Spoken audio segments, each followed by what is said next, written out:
do so. And I know that we do have some regulars on this call as well, students who come to the center quite frequently, and they're able to participate in a lot of our events. So with that, let me kind of do my formal introduction for Michelle. Again, we're very pleased to have Michelle. Whenever we're ready, Deb, we can go ahead and hit the record button. We're ready. Okay, excellent. So we'll go ahead and officially begin. Thank you all for joining us again. My name is Replica Elk Teeth. I'm the director of the Native American Educational Cultural Center. We're pleased to offer this Beading Medallion session, and very pleased to have Michelle rejoin us. She's from the Lac du Flambeau. Am I saying that right? I know I really have trouble with it. We're from the Chippewa Nation, and Michelle is the co-founder of the Woodland Native American Dance Company, and she is highly regarded and sought after as a Native American artist, as well as conducting theatrical dance presentations throughout the United States and Europe. And she is a world-renowned bead worker and outfit maker. If you haven't had a chance, we'll share some of her web links in the chat group, so you'll have a chance to look at some of the beautiful artwork that she's done. You can also find her on social media through Facebook, through the Woodland Sky Native American Dance Company, and that's where you'll see a lot of her different pieces.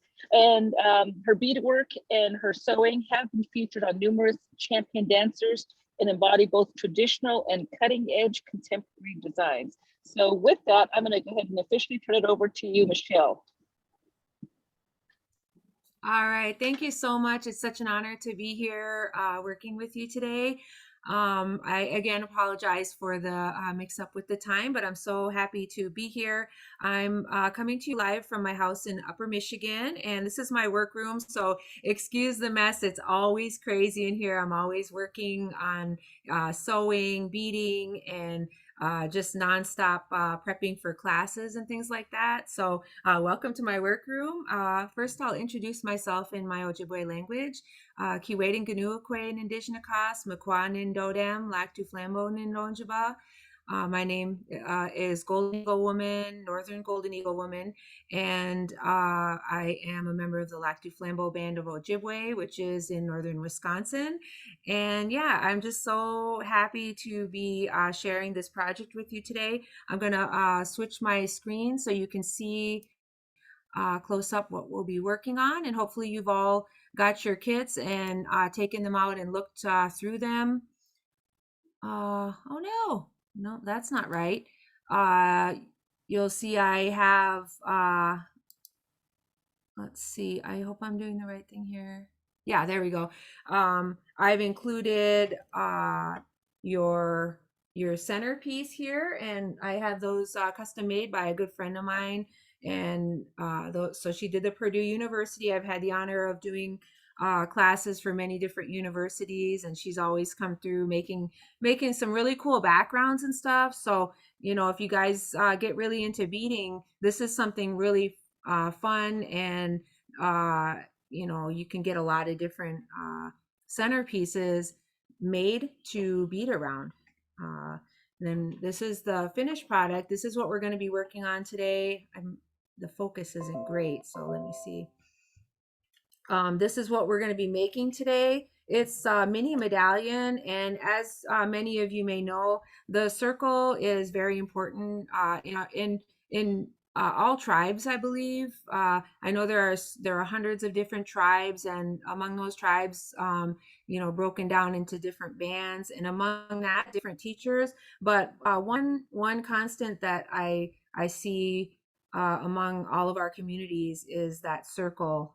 As a hoop dancer, circle has a lot of meaning to us. It represents the circle of life, and we're all born, and then we eventually all complete our circle, and that's that relates us all to all living things, animals, plant life, and of course us as human beings. So I just thought it would be really nice to do a nice simple medallion, and this will take us 2 hours today, and then finish up when we come back together in a couple of weeks.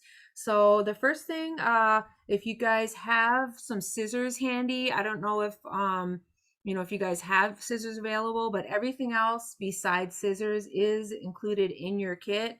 You have your centerpiece, you have your backing, you should have needle and thread. So if you want to take that needle out and go ahead and grab your spool of thread and your scissors, that's what we're going to be using first. I'm going to turn on this other light. Having good light when you're beading is very important. I know when I was younger, I used to bead by candlelight. We did not have electricity, but now that I'm older, I find that having really good lighting helps me bead. So you're going to take your thread. I'm going to switch this view for just a minute so you can see what I'm doing. You're going to take your spool of thread. First of all, let's see. Okay. You want to hold your spool of thread. If you're right-handed, hold it kind of to your left side, and you're just going to pull one arm's length out, and then you're going to grab it again and pull another arm's length out. Now, if you are an experienced beader, you may already have a specific length of thread you are used to working with. What I normally do when I start people beading is ask them to use twice an arm's length. And the reason for that is when you're pulling it out to make that stitch, you're pulling it out one arm's length as you're sewing. And of course, it'll get shorter and shorter as you bead. But this will keep you from having to knot and rethread constantly. But it won't be too long where you're worried about it getting all tangled and stuff. So yeah, once you get that that 2 arms length, I'm going to switch this view again. I do recommend taking your scissors and cutting your thread at an angle. And what that does, that just cutting it at that angle a little bit, I have to hold it a little bit further away. It's not auto-focusing. Okay, so when I cut it at an angle, it just makes it a little bit easier to thread through the eye of the needle. Now I did get size 10 needles, so these are a little bit bigger than some beading needles that you'll work with. So they're fairly easy to thread, which is nice. Yet because we're using size 10 beads, we'll be able to get through the beads easily. I know that they were talking earlier about, if you have questions or have trouble this week, if you're new to beading and need help, I did include a card, my business card in there also. So if you need to message me and ask questions, I know it's always important to have access to someone who can help you as you're trying to accomplish projects like this, because my goal with these projects is to make it easy enough where you don't feel frustrated or feel like it's an impossible task. So yeah, always having someone to communicate with and ask questions is important. Okay, so once you get that needle threaded, you'll want to double your thread over and then tie a knot at the end. And the way we tie a knot is just to wrap it around your 2 fingers and pull it through. So that's going to create a knot. And the nice thing about this thread is if you're not, if you want to move it down a little, you just separate the thread and gently pull it apart and you can move your knot down. Okay. And then I'm going to trim off just a little bit of this. I'd like to ask real quick, can everybody see what I'm doing okay? I'm hoping that the view is good. I'm trying to, what do you mean double? Okay, so Paula, you're going to actually bring the ends of your thread together. Right here, bring the 2 ends together. That's doubling the thread. So you're having 2 and then you're tying it. That way the thread is nice and strong when you're beading. I need to see if I can get autofocus. Just one moment. So get that knotted. I'll be right back. Hey, Chad, is there a way to autofocus? Because it's really blurry when I have to hold it way far away from the camera. Is there an autofocus on there or no? It should be on. Let me see. On this, see, like when I go like this, it's blurry, but if I go back Right, here. I don't know if I can make it. Let's see.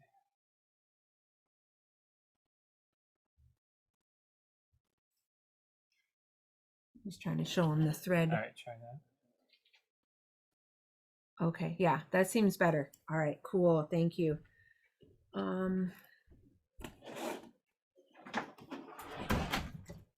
Okay, so okay, all right, you're welcome. Good. I'm glad we're getting the communication down here. This is my first Zoom beading class. I have done sewing classes on Zoom, and I have done half Zoom, half in person class where some of the participants are on Zoom. But this is my first full Zoom class, so please bear with me. I want to get everything so you can see it well. Okay, so you should have your needle. Give a little shadow here with a double thread, and then you can see at the end is a knot. So your thread is knotted at the end. That will make it so your needle doesn't fall off and so that your thread is nice and strong. Okay, so the next thing we're going to do is we're going to take our Purdue centerpiece. This is what we're going to be beading on, and this is extra thick pellin. It's a really good material for beading on because it is very stable. All right, so I like to start at the bottom of my piece. So I'm going to look for the middle. We're just guesstimating here where the middle is, and we're going to take our needle and we're going to come up. This takes a few tries. We're going to actually come up half a bead's width from our centerpiece. So what I mean when I say half a bead's width is that you don't want to come up right next to your centerpiece, and you don't want to come up too far away. Basically, when you put beads on, you don't want them pushing on your centerpiece, because that will cause that to buckle up and it won't lay flat. But you don't want them so far away that you know, they're not going to be nice and close to your centerpiece, because when you're finished, you want it to, you know, cover up the white and create a nice circle around your piece, around your centerpiece. Okay, so this is what we're working on. So we're coming up half a bead's width from there. Are you guys getting that half a bead's width thing? Nobody has their camera on. I can't see you. Okay, so I'm going to pull my needle up and through, and of course it's going to stop because there's a knot there.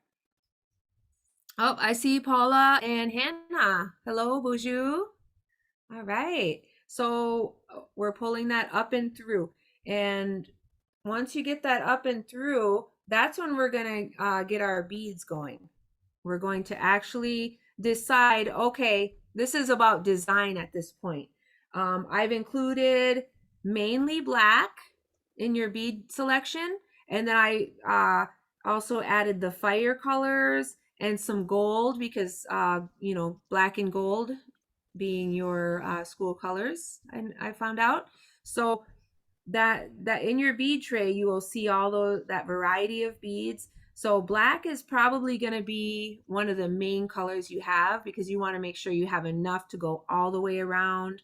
If you're choosing to do this layout, I did mainly black, and then I did some gold. I didn't really add any other colors, but this is your chance to be, you know, be the designer, be the one to choose your layout. Just look at your bead selection though, and make sure you have enough to accomplish it. This one is actually, it's got a lot of the fire colors, it's got black, it's got gold, and this would be easily accomplished with your bead selection, because we're using all the different colors that are included in your container, but using mostly black. All right, so think about your colors. You want to complement whatever your centerpiece is. Everybody doesn't have the same one. We have quite a few different Purdue centerpieces there. So yeah, give it a shot. Oh, I see some kids here. Hey guys, how's it going? Hi, can I ask you a question? Can you Yes, show definitely. can you show where your needle came through the first time? I can't I really make can. it. Okay. So it's at Right the very here, bottom? No, no, I'll it's put at it. the very bottom center, and it's half a bead's width from the piece. So it's very close to Ah, the centerpiece. okay. So I'm gonna put a couple beads on so you can see why I did that. It's one thing to explain it, but once you get started, it'll be easier to understand why you're doing that. So you can see now I put those beads on there and they're sitting next to the centerpiece, but they're not like right up on it. They're a little bit away, so they're not pushing too hard on that. If you I come see, up I see. right next to your center, they'll be pushing on that. So I'm going to put a bunch of black beads on. I'm going to make one solid black circle. I usually, when I teach these, I usually ask people to start with one solid color, their main color, only because then you don't have to think so much about the design. You're just getting the actual technique of beading down. So we're going to put 4 beads on our string. Okay, so go ahead and grab 4 beads.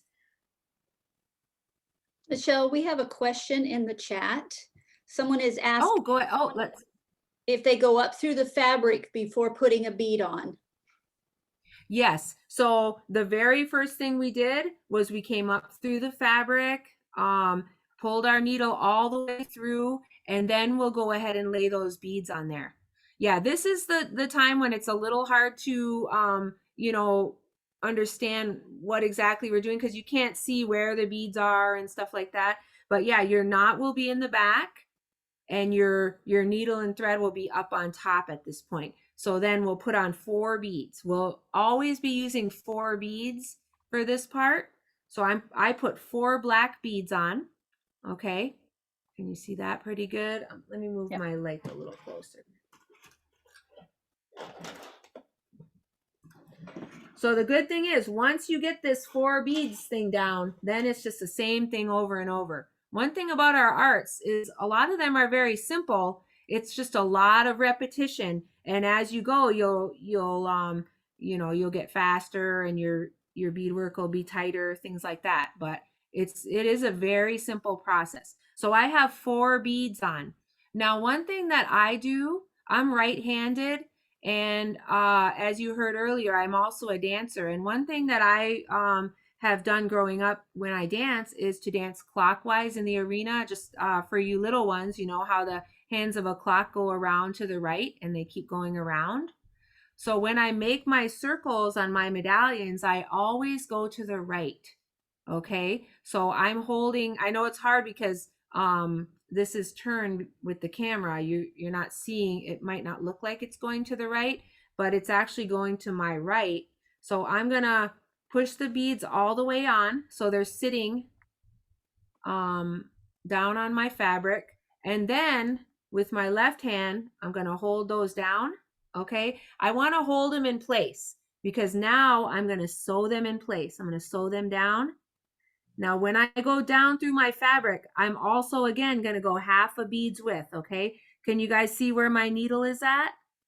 I laid my beads down so I knew exactly where I wanted to go down. I went down right next to the beads, right next to the opening. Now I'm going to pull this needle through, pull it all the way, pull that thread through, and now I sew down my first 4 beads, okay? So those 4 beads are sewn down, but now, and this is the same process, we're going to repeat it. I'm going to show you a couple of times so you can see. Now I'm going to come up, back up between beads 2 and 3. Okay, so can you see my needle, how it's coming up between 2 and 3 right here? Right in the middle of those new beads, or those 4 beads. Okay, so I have bead 1, 2, 3, 4. My needle is coming up between 2 and 3. I'm going to pull it up. Now, the reason I came up between 2 and 3 is because I'm trying to basically sew down every 2 beads to make this a really nice, flat, clean piece of work. So the next thing I'm going to do is I'm going to go through beads number number 3 and number 4. Okay, I'm going to repeat this. So now I'm going through beads number 3 and 4. I actually stuck my needle through them and I'm going to pull it through. So the reason I did that is because every time I add new beads on, I want to add them to my circle. Okay, I'm going to keep going around the circle. So now do you see how my thread is coming out of bead number 4? Can you see that? A little bit. Okay, so I'm going to do it again. Now I'm just going to do the same thing again. 4 more beads. 1, 2, 3, 4. Okay, so I'm going to push them down.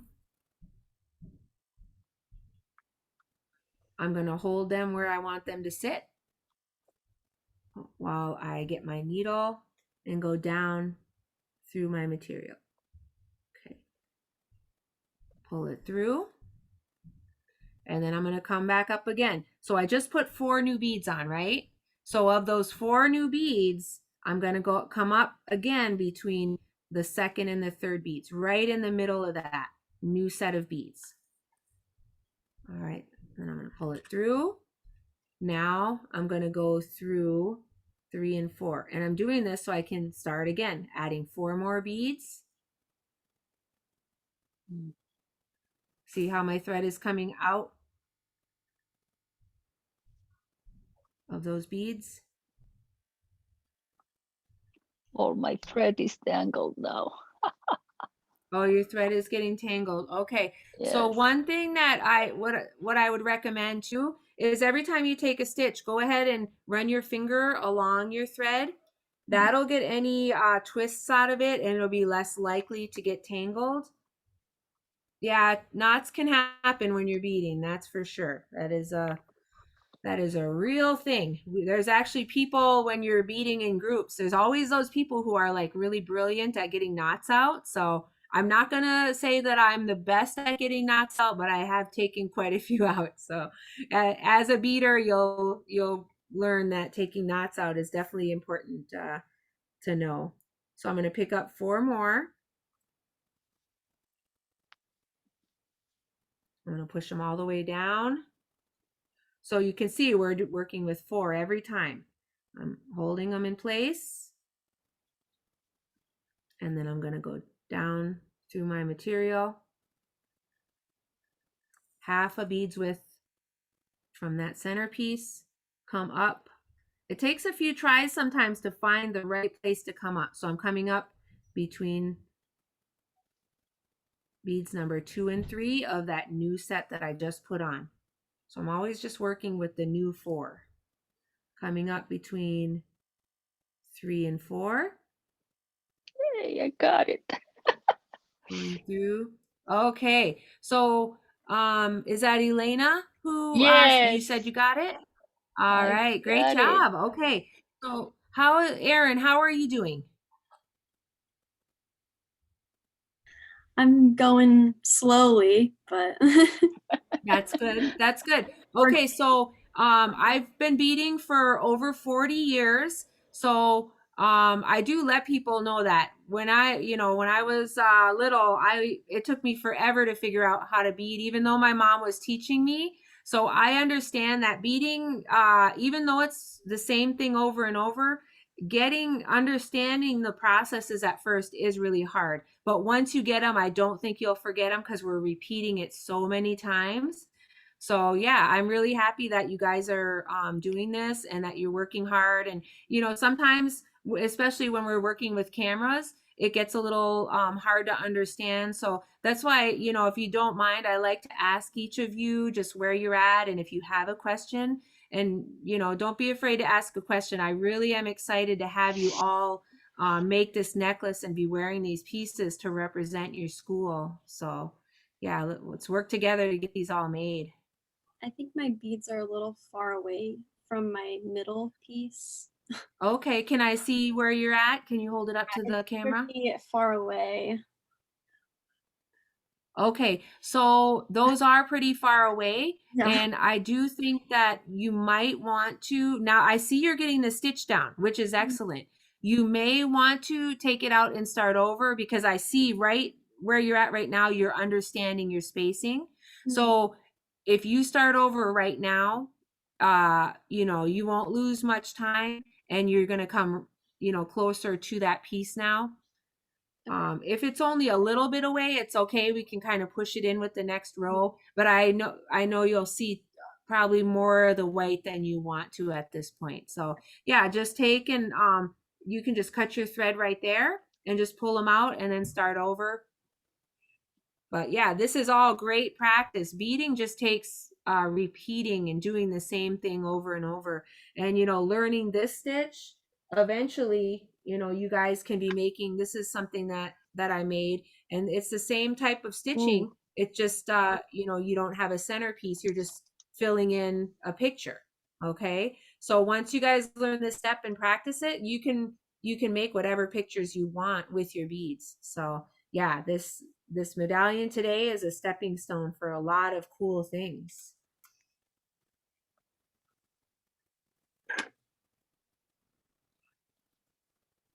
All right, so is it Paula and Hannah? How are you guys doing?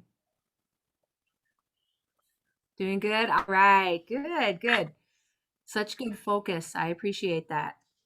All right, and I see we have Des, Zoe, Lou, and Boz over there. How are you guys doing?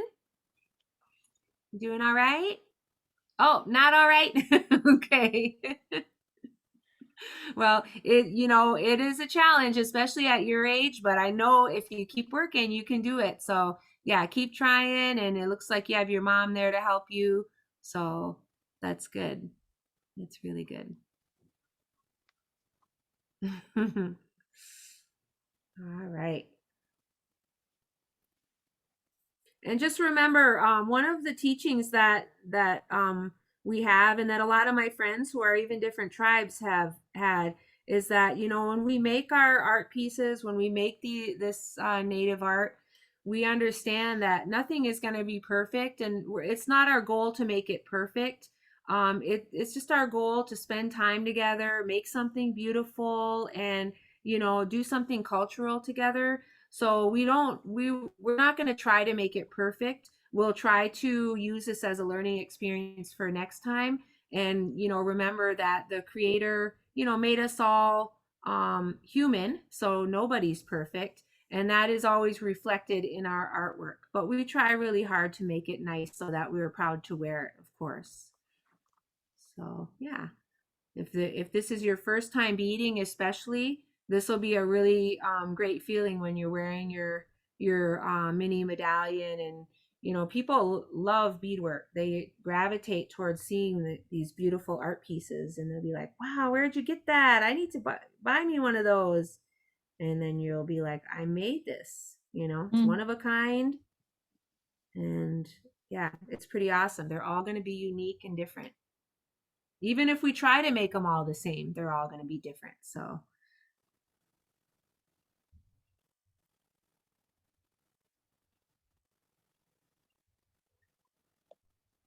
all right, so I'm just gonna talk through the steps once more. When I was growing up, you know, learning how to bead, I had a hard time remembering the steps, and I had to keep asking my mom the steps. And I think I just have a hard time learning processes sometimes. So I understand that other people may have the same issue, and the more we hear it, the more we see it done, and the more we do it, the easier it becomes to remember. So I'm going to pick up 1, 2, 3, and 4 beads. I'm doing all black. I'm going to push them down on my thread. I'm going to hold them down with my left hand, and then I'm going to take that stitch down through with the needle, half a bead's width away from the centerpiece. Pull it all the way through.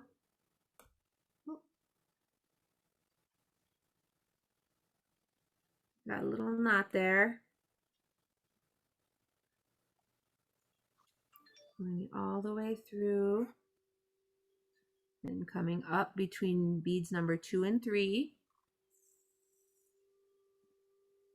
And then going through beads 3 and 4. following that circle clockwise around, just like we dance. And pretty soon, when we get all the way around, we'll complete that first circle.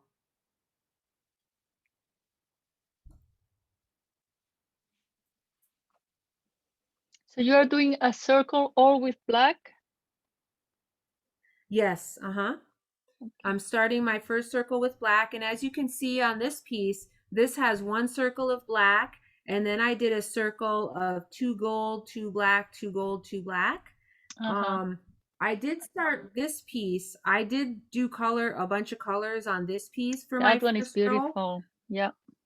Thank you. So yeah, if you want to start with colors, I do find a lot of times when people are making their first piece, it's nice to do a plain row just to kind of get your confidence going and then start thinking about your colors as you're beading. But I like to give you options, of course, because this is, you know, a lot of people have a lot of artistic feeling and ideas, and they want to put, you know, put those colors in there. So you know, if you're feeling like it, of course you add whatever colors you want. That's why I made sure and put those fire colors in there for you, as well as your school colors there. So yeah, I love working with fire colors, but then you have your, you know, your blues, your water and your sky. So yeah, a lot of different combinations you can use with these colors. All right, so I sewed down the 4. Now I'm coming up to 2 and 3 again. And then I'm going to go through 3 and 4. So one thing to keep in mind, every time you do something, every time you take a stitch, just make sure you pull it tight too, okay? That'll help make your beadwork piece nice and tight. So when you go like this, you can feel that the beads are on there, sewn down really good. The fact that we're sewing down every 2 beads is going to make this really good quality. So yeah, the quality is really important when you make these things, because you're going to put you know, a lot of time into this. You want to make sure that it's going to hold up, and you know, you'll be able to wear it, you'll be able to give it you know, hand it down to somebody else. This will be a really special piece that you make. So all right, let's see. I'll get 4 more beads.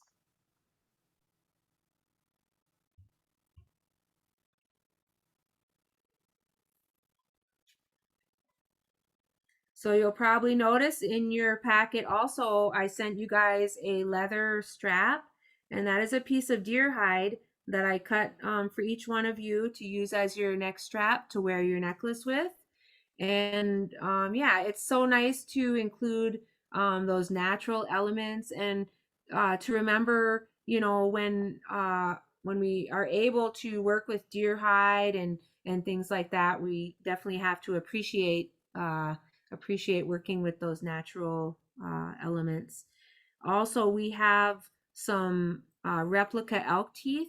I don't know if you guys are very familiar with elk, but elk, they're kind of, for you kids, elk are kind of like big deer, and they have these teeth. You know, we have a bunch of teeth, right?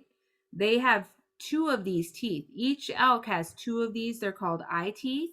And these are something that you'll see used in a lot of artwork, especially out west. But these are replica elk teeth, or you know, they're man-made.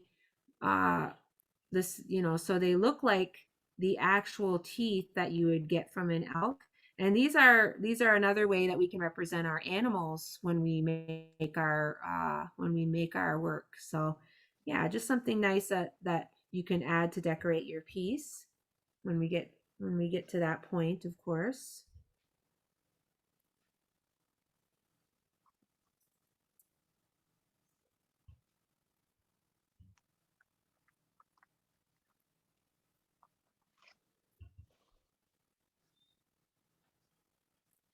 So I'm really happy to see you kids here working. I think that's so exciting. I mean, I'm happy to see all of you here, but I'm always happy to see when families do beadwork together. You know, the younger you start, of course, the more opportunities you'll have to learn. And I'm super happy that the university you know, offering this to you. I know when I was growing up, even though my mom is a great beader, she's a very well-known artist, she still would always bring us to other people's classes. And I feel like that's how I learned how to teach, is by going to classes, and of course helping my mom teach her classes. So yeah, I think it's awesome to see you young ones here with us doing this work and helping out. So yeah, great job, you guys. You should definitely be proud of yourself carrying on the traditions. Something fun you do with your friends too, you know.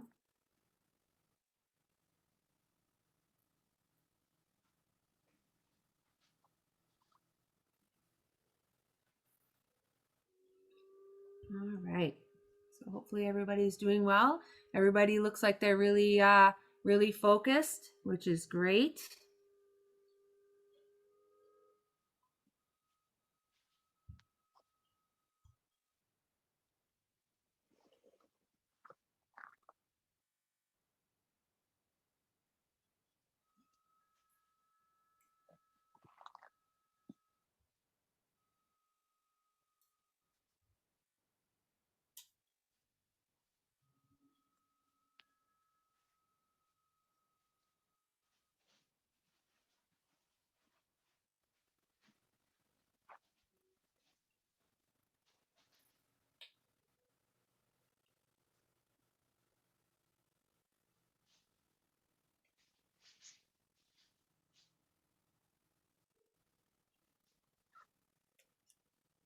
All right. So is anybody noticing that their thread is kind of getting wrapped around the corners of their piece at all, or is it just me? I was just noticing that.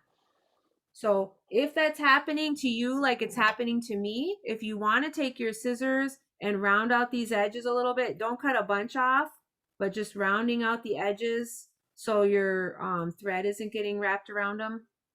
I'm going to do that. That'll help keep the thread from getting stuck on them.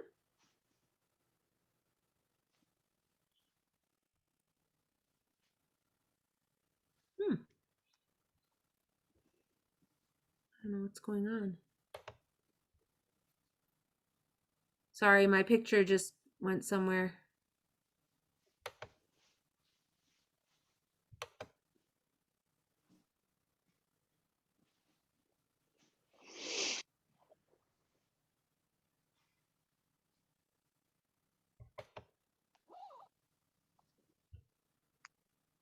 Oh, there we are. Sorry about that.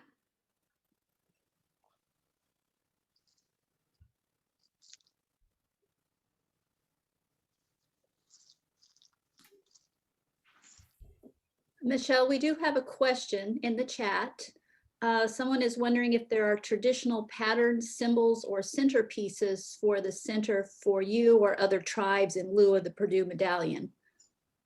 Oh, that is such a great question. Yeah, from Des and your crew. Yes, there are, and you can see. I'm not sure what centerpieces you guys have, but my friend who made these, she put a variety of patterns, because we understand, especially at universities, there are so many, you know, tribes and different people represented. So these are some geometrical designs that she put on these. But as far as different tribes having different patterns and symbols, my tribe is a woodland tribe. So most of our beadwork is going to have floral representation, and I'll show you this. So this is a piece of beadwork that, and you know, once you guys get this stitched down, you can do big stuff like this if you want. So this is actually a floral that I beaded. Because I'm Ojibwe, I really focus on beading florals. This piece also has these black and white pieces here, and these represent golden eagle feathers. And I was telling you earlier that my name is Golden Eagle Woman. So a lot of my beadwork, I will find ways to incorporate my name into my beadwork.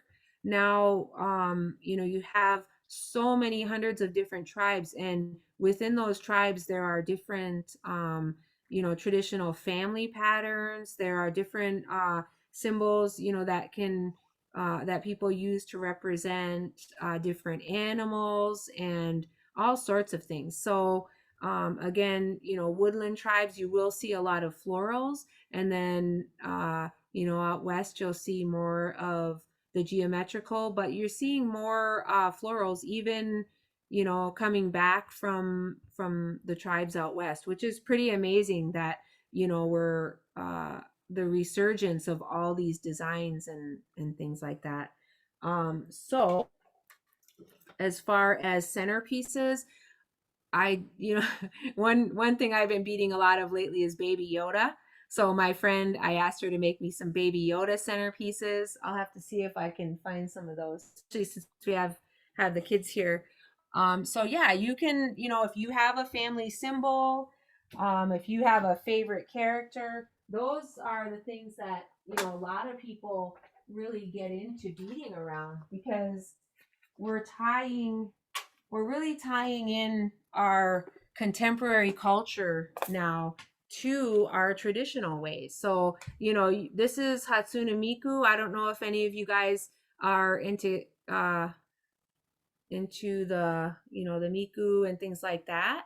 Oh, we have one. Okay. Yeah, so my daughter's really into Miku. She has a doll that looks like this, and she does a lot of art and drawing. So for her birthday a couple of years ago, I decided to make her a beaded Miku. And you know, once you get that stitch down, you can really bead pretty much anything you want, and you don't have to stick with traditional things. We all have things we like, and you know, this is something she can wear to school and, you know, all different places. So it mixes her cultural identity as a dancer and an artist, but also her you know, everyday likes. So yeah, there's so much you can do as far as oh, here's something. I didn't make this. I don't know if you guys ever go to Goodwill, to the secondhand stores, but I found this. This was in the case.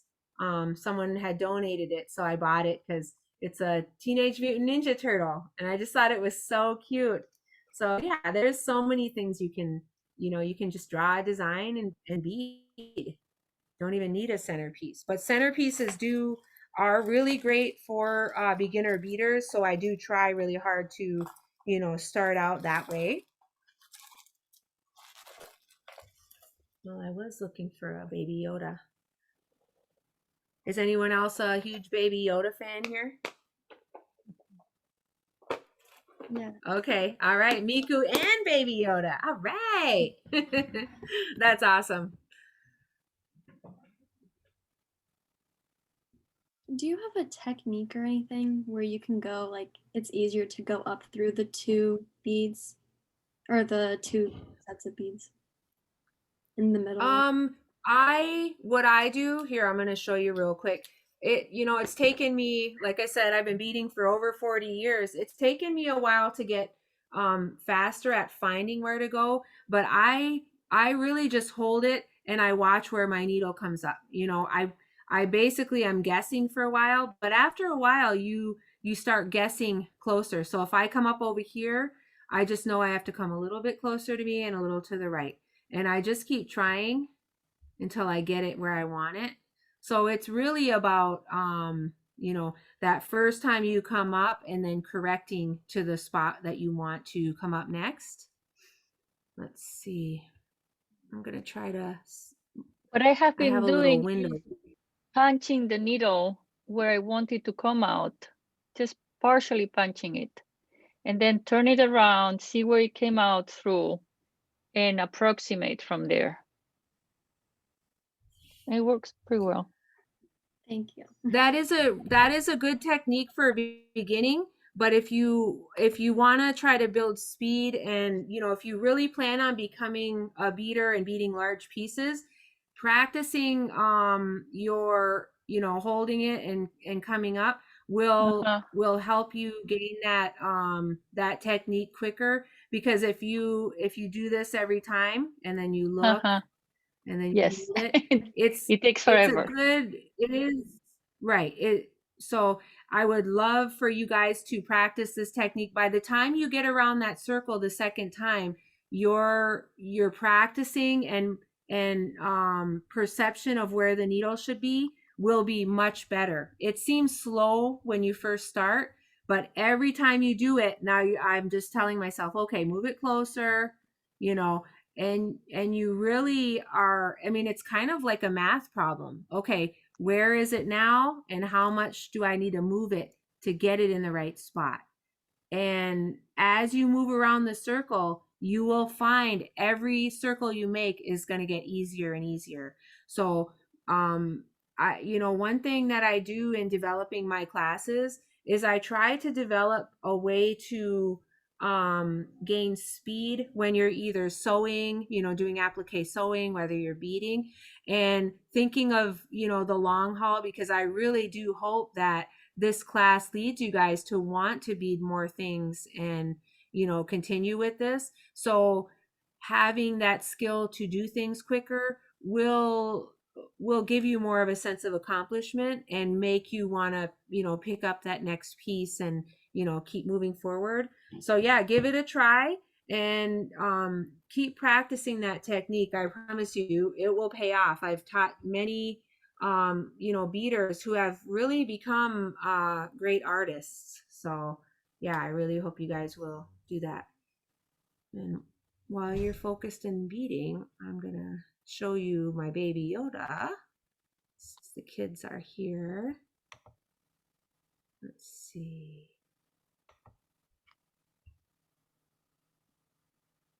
Here he is. So baby Yoda is a big fan of beadwork, as you can tell. He has a fully beaded crown and necklace. So he's very fancy.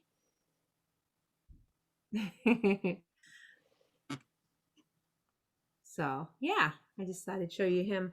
I haven't found any centerpieces yet to show you, but you see baby Yoda? Yeah. All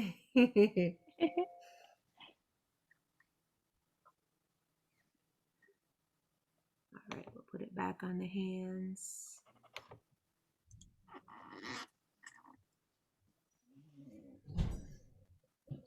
He hangs out in my workroom with me. I'm in here a lot, so. All right, so we're working on the medallion.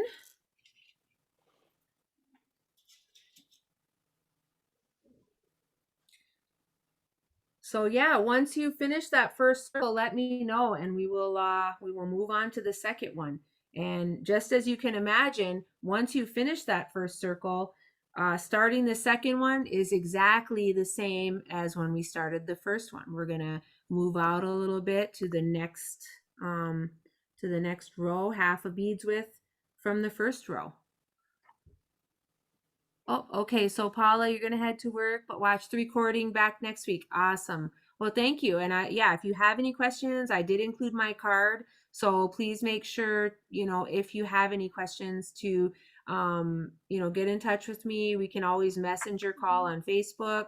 I understand sometimes it can be really hard to figure things out just by watching a video and, you might have some questions. So yeah, look for some, whenever you go, look for some beadwork. I have actually found a Pendleton at Goodwill, found beadwork, all kinds of stuff. My mom got a Pendleton jacket. You just never know what's going to show up there. So yeah, if you go, keep your eye out.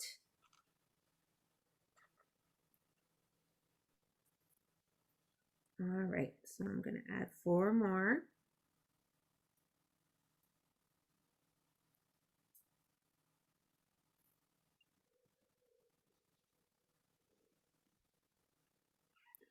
So for those of you who, are into just, knowing the names of the stitches, because there are many beading techniques, many different stitches, and of course, many ways of doing them. This is a single needle or 1 needle flat stitch. So again, this is a great stitch to use for a lot of different things. You can do florals, you can do geometricals, you can do all kinds of things once you know this stitch. So single needle, flat stitch.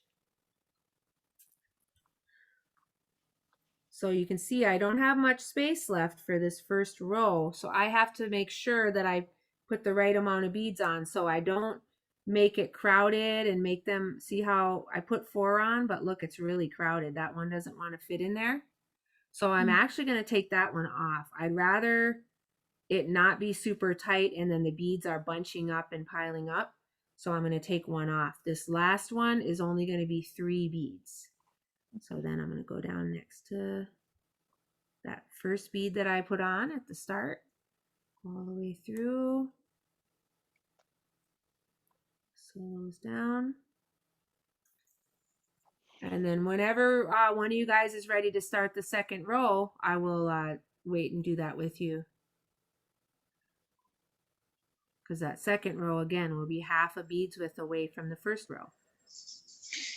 Did you say for when you were finishing the first go round, did you go back through the very first bead you put on?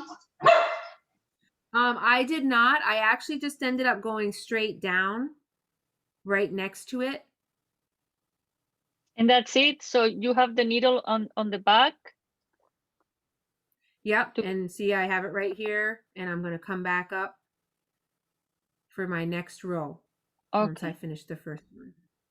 So I'll start out just like I started the last one, and I'm going to try to start, you know, right toward the middle, and I'm actually going to try to do a pattern. So I think I really like this gold and black. I'm kind of thinking I'm going to do that again. And what I did is 2 gold, 2 black, 2 gold, 2 black. And I see toward the end there, I only got 1 black in there. But again, it doesn't have to be perfect. Just, you know, you don't want to crowd the beads in. So you can see I only fit one in there.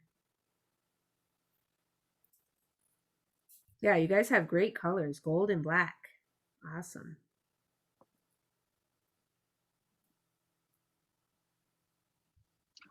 Okay, so we just come up again, like in parallel to the first row? Yes. Half a bead's width away though. Don't come up too close. Just like we were doing next to the centerpiece, we want to be far enough away where that string would be in the center of a bead. Okay. Can I show so it's you? the same. Yes, please. That'd be awesome. Oh, great job. All right. Oh, green screen got it. Wow, good job. Check it out, you guys. All right. That's amazing. It's a little bit You have your first crooked, row completed. but It it's my looks first. great. You will not notice that. It looks amazing. You should be very proud of yourself right now. This is exciting. Yeah, it looks great. Do not even do not even worry about it. It looks amazing. Okay, so now half a bead's width away and you'll start your next row. And this is where you, oh, all right. Good job, you guys. Oh, that's awesome. Wow, you guys are doing great. All right. And everybody's helping. Good job. Well, I'm not going to lie. I was not that good at beading when I was your age. Good job. Very good. All right. I was spilling the beads on the floor a lot. So I see you're not doing that. So that's amazing. I actually just spilled all of mine on the floor. Oh, you did? Okay, good. Now I don't feel so bad. 2 rows in, and my brother over here. That looks amazing. No, I'm double his age. You know what? So. They're in the right spot, so you should be proud of yourself. Great job. Yep. All right.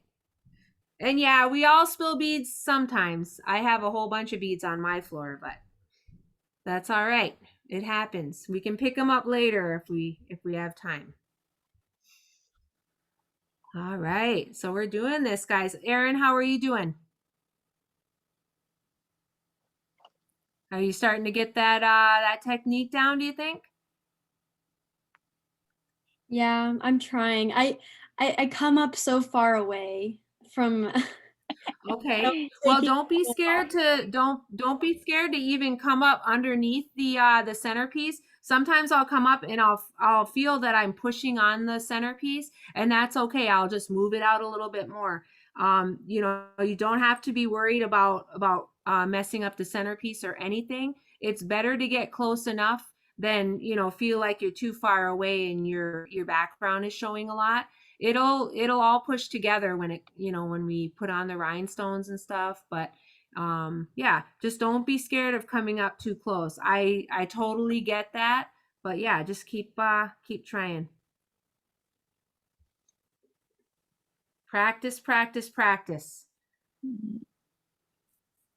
So back in the olden days, in the 1900s, when I was in college at Northern Michigan University, one thing that I was really into was making bracelets and ankle bracelets and stuff. And a lot of the other students really loved the beadwork. They're like, "Oh, can you make me one? Can you make me one?" So that's one thing that I did was sell bracelets and stuff like that to other college students to make money to, you know, to have while I was in school. So yeah, it's such a great thing to know. You know, if my kids need money, I'm like, go make some stuff. I'll help you sell it, you know? So yeah, it's so exciting to see you guys doing this and knowing that you'll always have this, you know, this skill.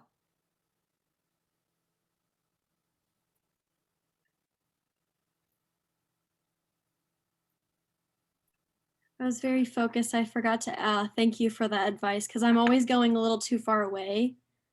So I think using Okay. the back of the centerpiece, actually, that's going to really help. Thank you. Yes.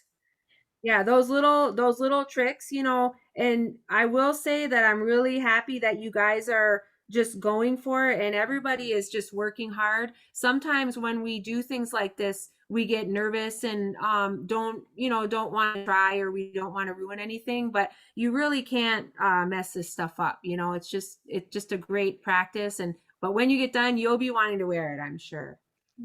Oh, Zoe's asking, what is the backing material behind the medallion and what is the traditional material? Thanks. Oh, that's a great question, Zoe. So Zoe, what I sent you in your packet, you'll probably notice is a tan color.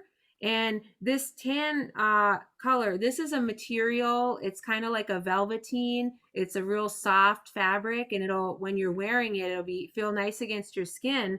But some normally, like traditionally, we would use some deer hide, which, you know, like what we are using for the strap, and we would put that deer hide for the backing of our piece.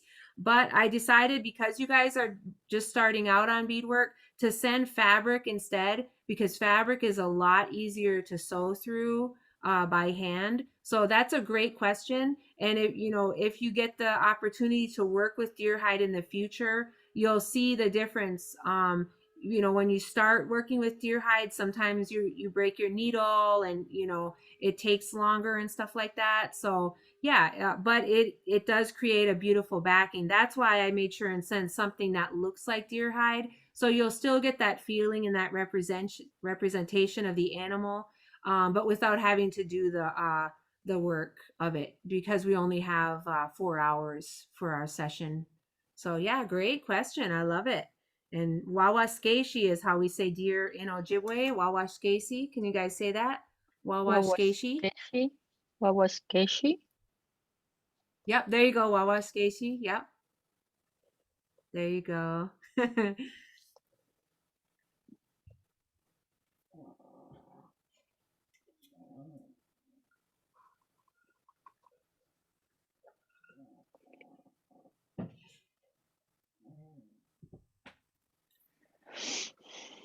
So I'm going to get a deer hide out just to show you the hide that we're representing there, and how close that material is that we're using. So here's a deer hide, and this deer hide is all hand tanned, all done by hand, all hand scraped, taking all the hair off, and all hand stretched on a rack. So a lot of work was put into making this hide soft and look like this, and then it was smoked to make it golden. And so that is what this piece here represents. Oh, what you got there? And this is He cut his hair with the scissors that we were using. Uh-oh. Be careful.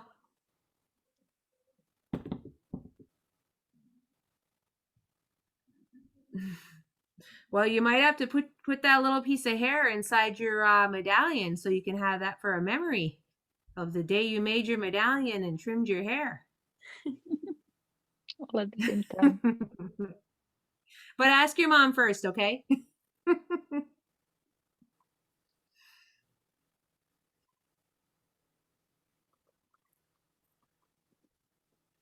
Oh, or your dad.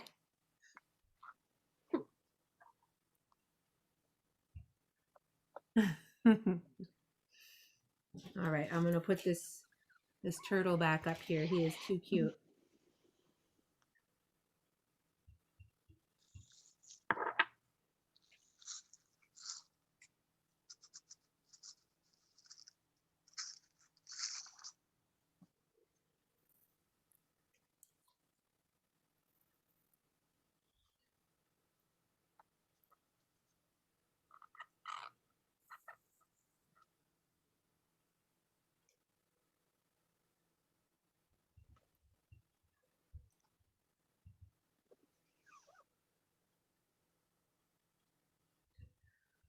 So for my second row, I'm doing 2 gold and 2 black. So I'm just going to keep rotating the black and gold. Still doing the 4 bead technique. 2 gold and then 2 black.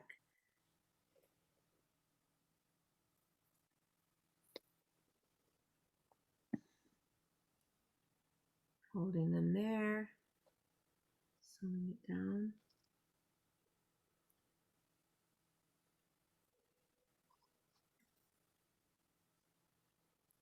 So the good thing is you guys have extra needles, you have thread, and you should have extra beads when you're done. So, you know, you can practice beading on, you know, on the leftover pieces that you cut off. You can get some more stuff, but that thread should last you a while as well as those needles. But I want to make sure and send enough where if you do break some needles, you'll have extra, because I definitely won't be able to just hand you some more if you need them. So yeah, I really appreciate the university there and Felica, you know, providing all of these supplies for you guys. It's definitely nice to start with great quality supplies and have, you know, have a personalized centerpiece like this. All right. So what other kind of projects have you guys been doing over there?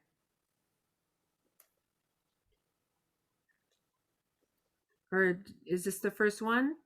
I did the painting one, and we did little, like, tiny paintings like this. Oh, sweet. All right. Yeah, it was really fun. Wow. And have you painted before? Yeah, I paint. I've painted before, not on canvases this small, but it got me into painting on canvases like this. I have a whole box of mini Nice. canvases now, so Wow, definitely that's be doing that beautiful. more often. Yeah, that sounds like fun. I'm gonna have to try that. Now, did you use acrylics or what was the paint? Yeah, I used acrylics. They provided like a little like these little acrylic set things. So Okay. we started with that. I didn't have any here at college, but yeah, I usually paint at home and stuff. I usually only do like nature and landscapes and stuff. But it was fun to do a I little see. tiny, simple painting. Yeah, that's neat. I like that. And Yeah, Michelle, art can be very therapeutic, especially when you have a lot of, you know, classes and stress. So Yeah. it's good to see that you have that outlet for sure. Very nice. hi, Michelle. This is Felica. I just wanted to, again, thank you. But some of the sessions that we've been hosting, especially during this pandemic, we want to make sure that we're finding outlet for our students to be able to decompress from classes and to, you know, kind of come together, even though we're here all virtually online. And just to let you all know, I'm watching you all. I don't have my beadwork here, but I've been able to watch you, and I think you guys are doing a good job with your beadwork. Let's see, last month we invited one of our Purdue alums, and she's the one, Janelle Cronin, who led our painting session. And then we have another one last session coming up towards the end of April, and that's going to be a drawing session. We have an artist who's going to come, another one of our Purdue alums. He's an artist, and he's going to do some pencil drawings with us. So that's again, these are just ways that we want to make sure that we're helping to support students, and not only students, but faculty, staff, and community members to come together and find an outlet so they can not only you know, learn a new skill in terms of a new artwork, but I think you're doing an excellent job in terms of sharing about your culture and your tribe, and that helps them to learn more about different Native people as well. Yeah, thank you. What great programs. I have to say, especially during the pandemic, like you said, I can't imagine, you know, what it's like being in college right now, and, you know, trying to accomplish a lot of things online. So yeah, it's so neat to obviously be here and actually see you guys working. And I do a lot of stuff alone in my house myself, so this is really cool to, yeah, see that you guys come together this way. And I love the painting idea. That's really cool.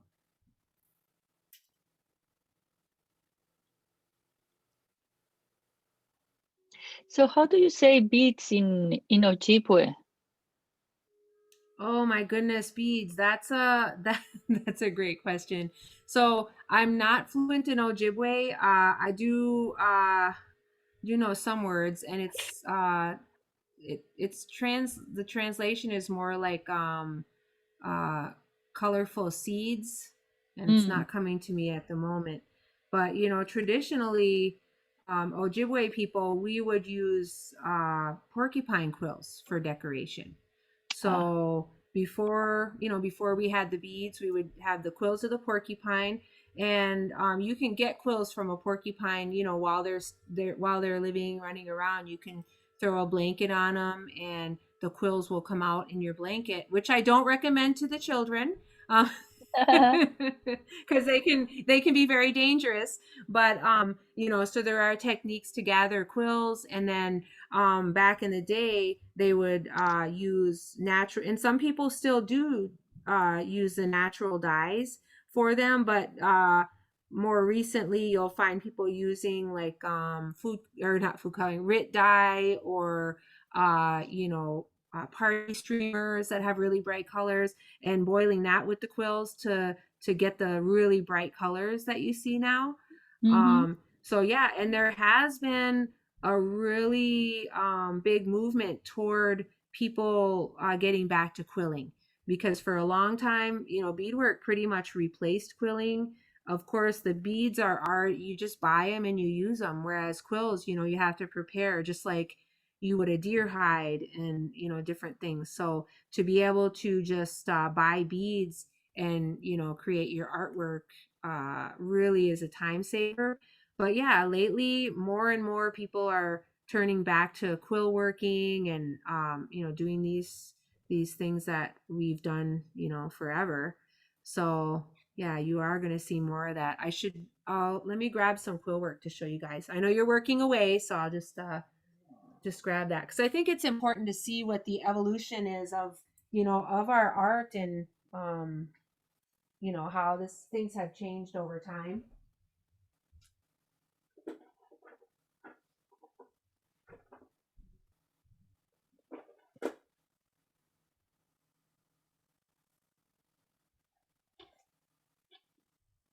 So these are some pieces that a friend of mine did for me.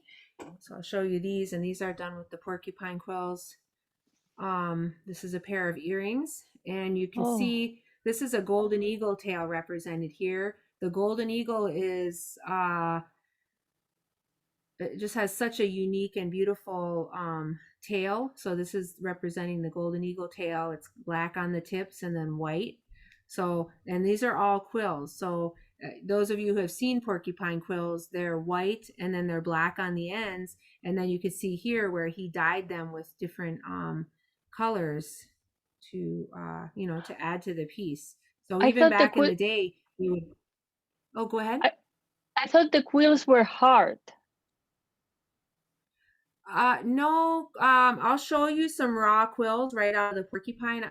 The quills actually, you can soak them. And then the traditional way of flattening the quill is you soak it and then you actually run it through your teeth, which is, you know, sounds kind of crazy right now with COVID and everything.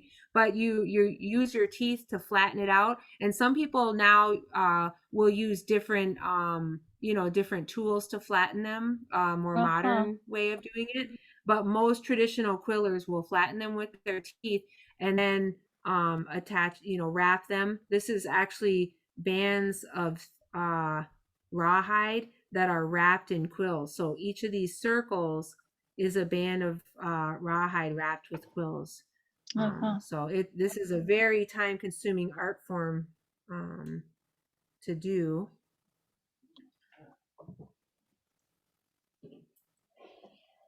So that was what we had used originally. So you can see the medallion of quills, and then you can see the medallion of beads there. So here, I have some quills here.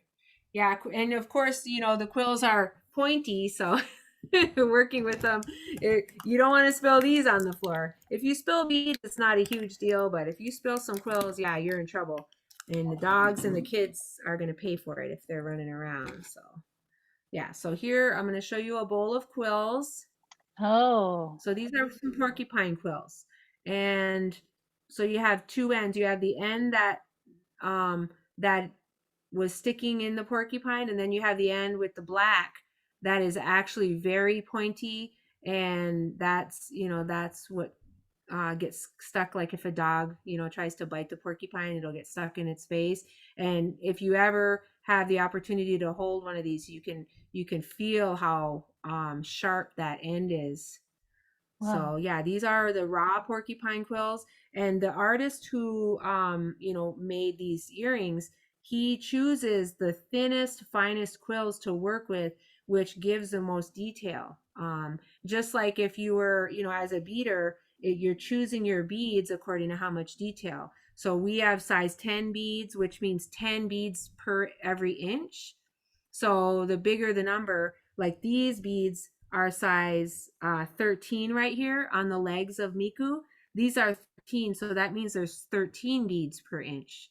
So when you're buying beads, you know, as you go on with the art form, you'll see that you want to, you know, of course, have matching bead sizes to work with according to how much detail you want. So yeah, we're using 10s, which, you know, they're not huge, but they're a little easier to work with because they are 10 per inch. When I'm done with my first circle, how do I go back, like, to start the next circle? All right, so to start the next circle, did you already go down through after your first row? Are you down underneath now? I'm on the top. Let's see. Oh, you're on the top. Okay, perfect. So go down and through to connect the two rows. So go down and through right next to that first bead.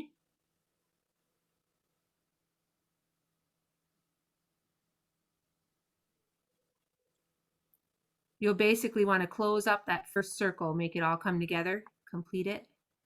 I'll go, wait, down through the first bead that you put in the first circle? Right next to that very first bead. So then that way your circle will look like a complete circle all the way around. You won't be able to even tell where you started and where you finished.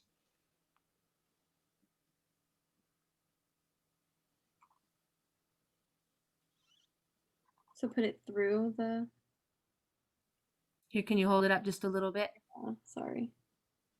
Like put it through the first bead? Yeah. Okay. Well, you can go through the first bead or you can just go straight down.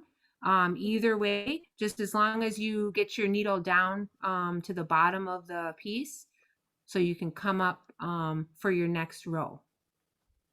Great job. You even started over and you're already done with your first one. So yeah, you only have one more row to do and then you'll be on to Rhinestones. So yeah, you're doing great. See, we have time. We're doing this. You know, we still have at least a half an hour. I don't know what your schedules are, but I know I came on a little late. So of course, if you have perfect.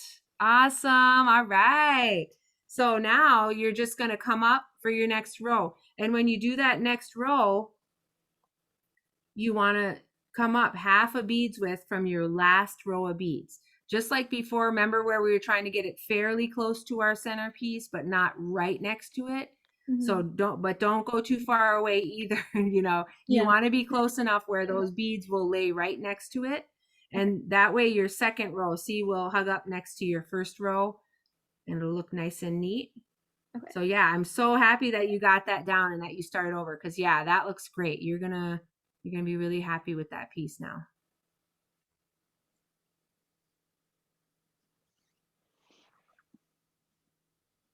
So yeah, you'll come up and then now if you want to add some color, if you want to do, you know, like rotate a couple of colors or like I did with this piece, you can, you know, add some of those fire colors. This is the time where you want to, you know, you're comfortable with the stitch now. If you want to, you know, go ahead and add some color to that, this is a great time to do that. You could do a whole row of red, a whole row of gold, or, you know, do a combination of different things. There's so many things to do. Thank you. You're welcome. All right. So how are you doing? I see we have looks like Dashiell and Deb, Josie and Nakima. Hopefully you guys are doing good. If you have any questions. All right. Let me move this down.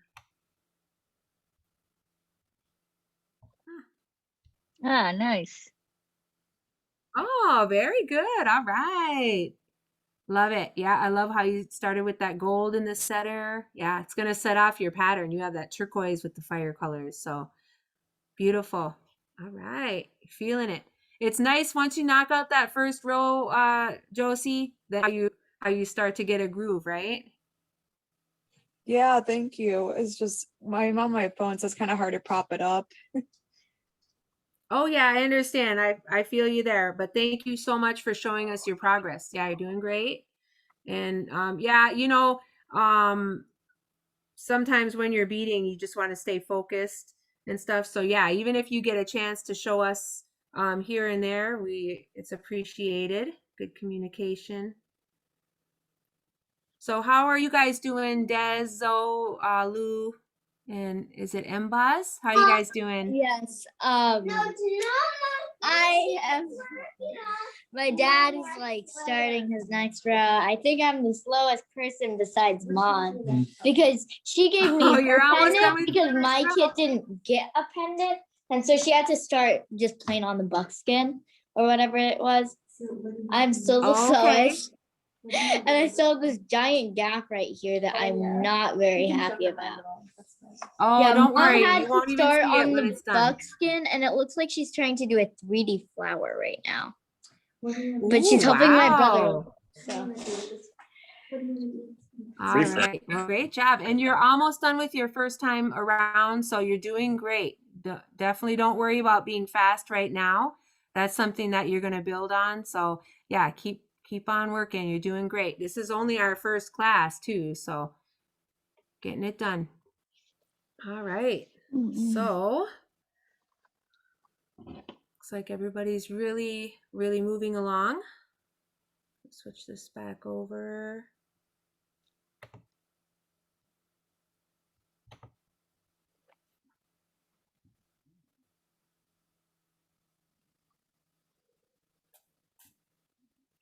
So do you guys have powwows down your way?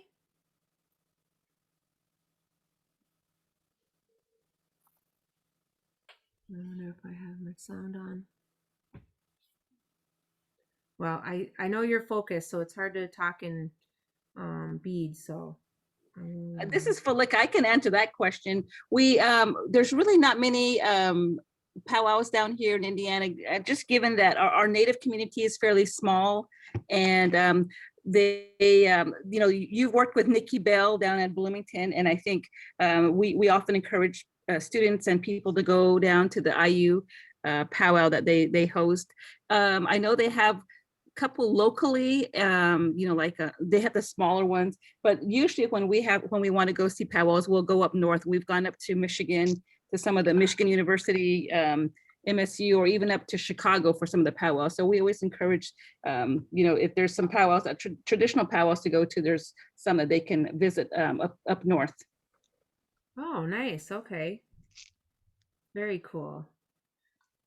Yeah, well, hopefully they'll start happening again. And yeah, I saw, I know Indiana University is coming up with their virtual powwow, which is really nice. I'm so happy to see people continuing to find ways to dance. It's really helped me a lot to, you know, keep feeling good about just about everything, even about being home, you know, putting on my outfit here and there, and dancing for virtual stuff has been really neat. And of course, this is really nice being able to talk to you guys and learn about what goes on down there too. So yeah, I love seeing the kids doing this. That's great. They're doing really good.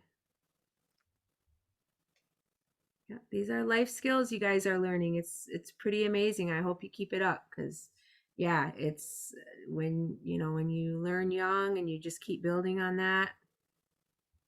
Or even I'm still learning. I went to some friend's house a couple weeks ago, some new friends, and learned how to do some raised beadwork, which is done by the Haudenosaunee people. And yeah, all these 40 some years I've been beading, and I've never had the opportunity to learn their style of beadwork. So it was a real honor to be taught the techniques by these artists. So always love learning new things, and and seeing, of course, how other people teach and help their students understand the way they're doing things, to not only the traditional ways that have always been done, but of course like new techniques that they're developing to keep moving forward in this this fast-paced society we live in. Hey, Michelle, I did see your pictures on social media, and I think you had Karen Ann Hoffman there, and she has been one of our guests at Purdue. She actually led a beading session as well. I think we did some small medallions, some strawberry medallions, I think. Is that right, Deb? Maybe Deb remembers, but we've had her on campus at least twice, so we really enjoy her, all the different skills that she shares with us. Yeah, that was the first time I had met her. So my really good friend April, who she teaches and works at Northern Michigan University, she's mentioned Karen Ann many times as like her artwork, and she can't believe we haven't met because we both do so much artwork. And so finally we were friends on Facebook, but yeah, finally getting to meet her. And one of their friends, Jim, who I had also met for the first time, he had set up the the boxes that we were going to be beading on. And Karen Ann started, but then a young boy came, one of her a good friend's children, and he wanted to bead. So yeah, she sat down and started working with him on beading. It was just so cool to see her in action, because yeah, she is such an amazing artist, but also teacher. So yeah, it's pretty cool to be around other people who have made this their life's work also. And I think we had her in the fall as well. However, we were in the pandemic, so we couldn't have we couldn't do an interactive session. So I think she just did a cultural presentation for us. We did have her have a discussion with us. But then I think we only, her request was that we would only keep up her like her presentation up for a limited amount of time.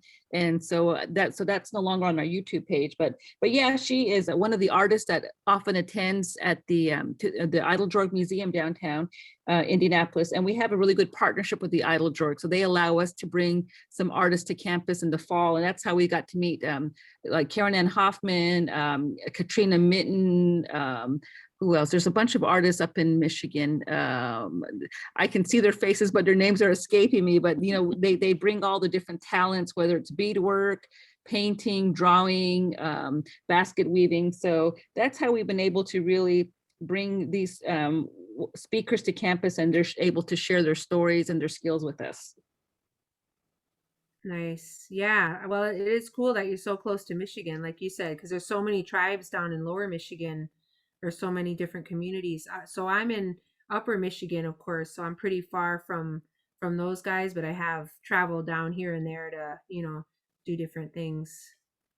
But yeah, there's just so many people, now compared to when I was young, it was just starting out where people were seeing that, we needed like professional teachers who just traveled around and, taught these things. And of course, we're making new teachers. So yeah, it's very cool. The network is growing for sure. All right, so we're going to be doing just the 2 rows of beads today. And if you have time before we sign off, I would love to show you about sewing down your rhinestone banding. And let me look at the time. So I feel I don't want you to rush, because I understand that everybody needs to work at their own pace, and this is an important building block for you guys as far as your future beading. So when you get a chance, or when you get done with that second row, I'll work with each of you even on sewing down the rhinestones. And rhinestones, very contemporary idea, but we've always loved adding sparkle to our to our clothing, to our regalia, whether it's some metal pieces or mirrors, things like that. And a lot of different tribes hold that that belief that mirror, that it's important to have on your regalia. So this could be something like that, something very shiny and pretty that you're drawn to. And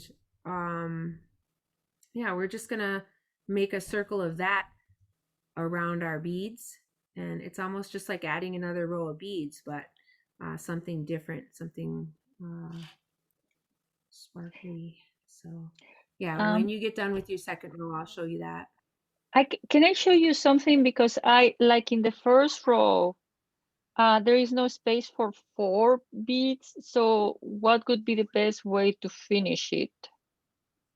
Well, if there's no space for 4, I would take that 4th one off and just try 3.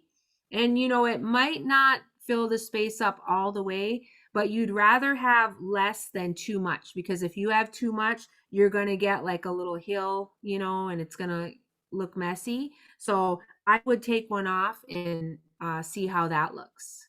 So finish, I'll show you, finish with all a row of blacks there.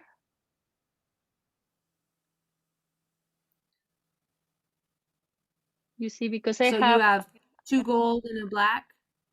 I began with 2 blacks, and I'm finishing with 2 golds, but in the middle, I only probably have space only for 3. Okay, so maybe 3, you'll have to pick. Yeah. Okay. Yeah. See mine, how I ended up with just 1 gold and I put 1 black. I see. Okay. Yeah. So it's a design choice, but one nice thing about about making things, and I have the 6-foot rule. So if you are 6 feet away from a mirror, which I have mirrors by my sewing machine and my beading table, 6 feet away, when you hold your piece up, and you look at it from 6 feet away, that's the whole picture of what you're seeing. Of course, right now you're looking at individual beads, but when you look at that piece from that 6 foot, you know, you're looking at it it looks very different than when you're looking close up. So, you know, kind of make that choice and know that that's not even, you probably won't even remember it tomorrow when when you pick it back up again, because it That's doesn't true. make a huge impact on the whole picture. So, Thank you. oh, you're welcome. So you're almost done with that second one, and you'll finish that second one just like you did the first, and then we'll be ready for rhinestones. Now, I will let you guys know, I gave you enough rhinestones to go around 2 rows of beads. So if you put on those rhinestones and you want to add more beads, you can, because you have quite a few beads. You know, this is a pretty big piece of material. I only did 2 rows of beads, but I have made medallions with more. But make sure you put your rhinestones on before you add any more beads, because otherwise you won't have enough. And then if you choose to keep going, you can, but you'll need to leave enough room for your edge bead too, which is, see that? Oh, nice. Yeah, so just a little planning ahead. Even if you want more rows, you will have to add your rhinestones on after this. So, that's your next step for Elena and anybody else who's got 2 rows on.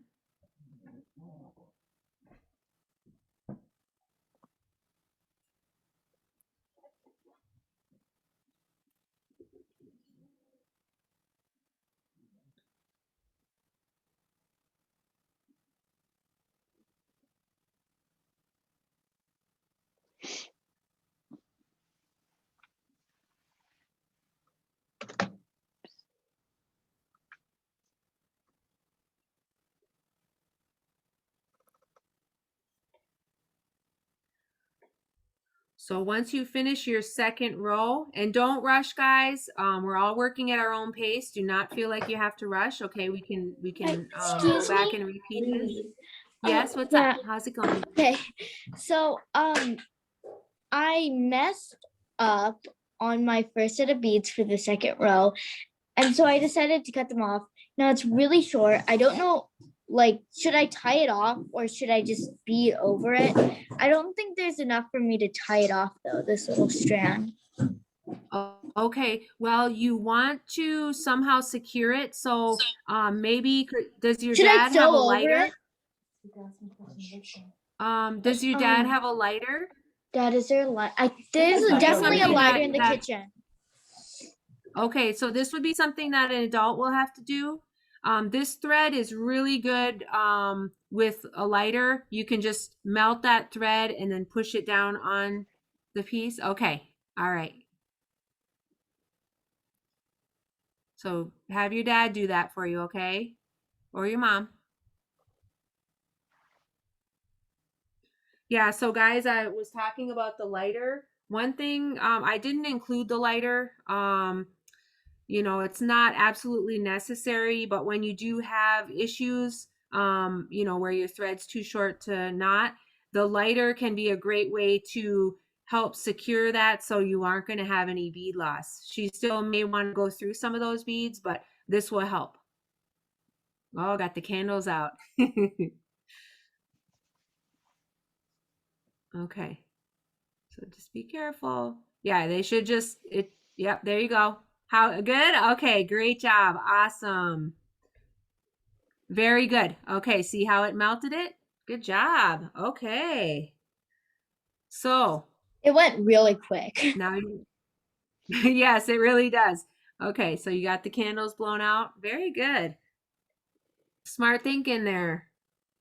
Okay, so those of you who are sewing down your rhinestones. So the rhinestones, if you look closely at them, each stone is set in a little cup, okay? And then between each of those stones within the cups, you'll see 2 threads, okay? So each of these is put together with 2 threads. You see that? They're run all the way along here, 2 threads. So we want to sew both of those threads down. So before I start, I'm going to come up right next to my second row, not a half beads width. You can come up right next to it. So I know, Elena, you're probably working on this step right now, coming up right next to your second row. Once you come up, lay your rhinestones on there, and you're going to go between the two stones, and you're going to sew down both of those threads. So you're going to come down on the other side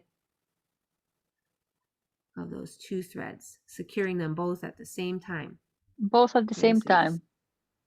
Yes. Yeah.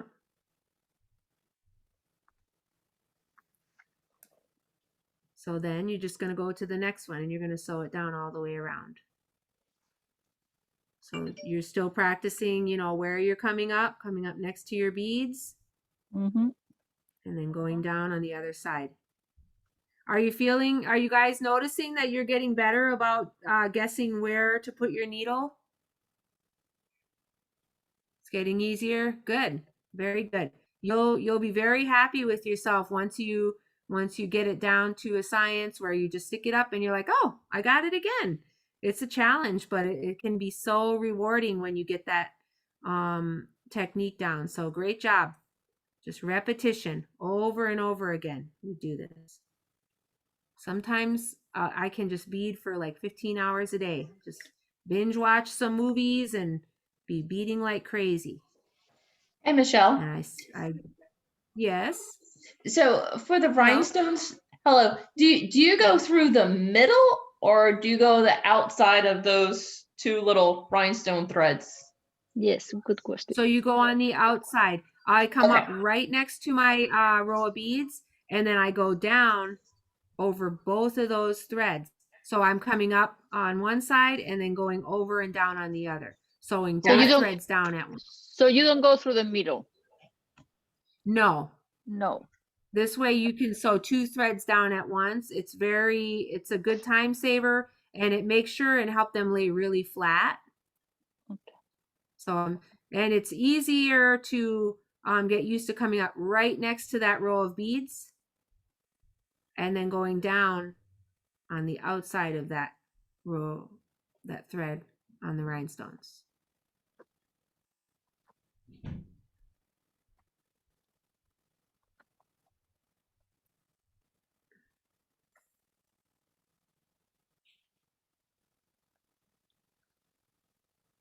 So, you know, this week, if you guys have time, if you want to get your rhinestones sewn down, so when we meet up for our next session, we will be able to put our backing on and cut our piece to size, leaving room on the edge for our edge bead.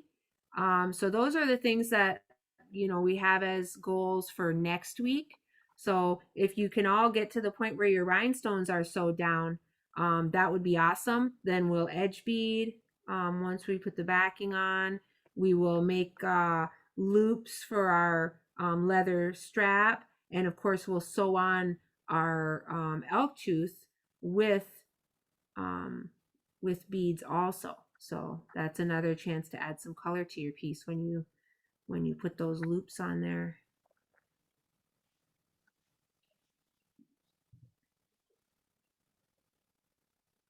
So I always sew the rhinestones down first, and then once you get them all the way around and they meet up, then you can cut off the extra, okay? It's very important because when you're sewing them, because you're you know, stitching those threads down, you are shortening your rhinestones. So never cut your rhinestones until after you sew all the way around. That's a trick that some people make the mistake a couple times before they learn it. So I'm going to warn you right now.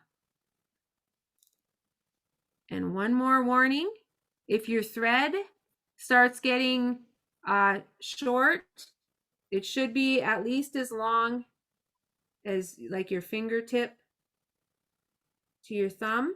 If it gets shorter than that, then you want to knot it off in the back and make a new thread, okay? I'm running out of thread. Mine's getting pretty short. And if you let it get too short, you'll have a hard time tying a knot. And of course, knots are very important on beadwork because that's what's holding all of this together. So we want to make sure we have enough space to knot it. And again, just like we made the knot earlier, we're just going to go around and through. Okay. So I'm going to knot this off and I'm going to start another thread. And no matter what, I always use the same length of thread. I always use that 2 arms length. And of course, like I said, if you have a comfortable length, then that's what you stick with. But I always thread a longer one, even if I'm almost done with my piece, because then I can use the rest of the thread later. Okay. So that's kind of something I do for saving time. And I like to do everything the same every time. And that helps me with getting stuff done quicker.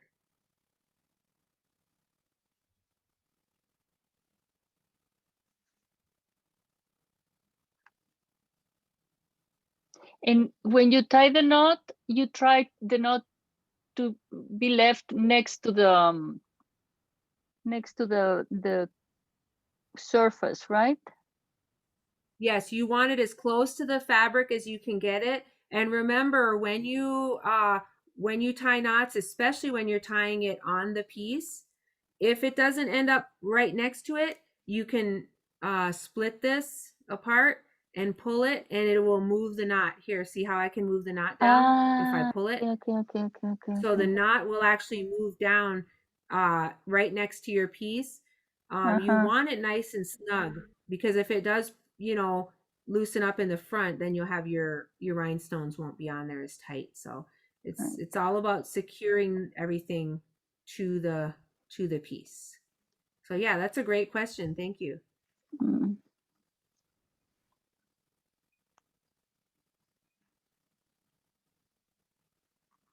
So I didn't. Should I live with it or should I fix it? It's What like do you have? The knot is about 1 millimeter, 2 millimeters away from the cloth. Oh, here, you didn't tie it yet, did you? I did. I mean, you didn't cut it yet, did you? No.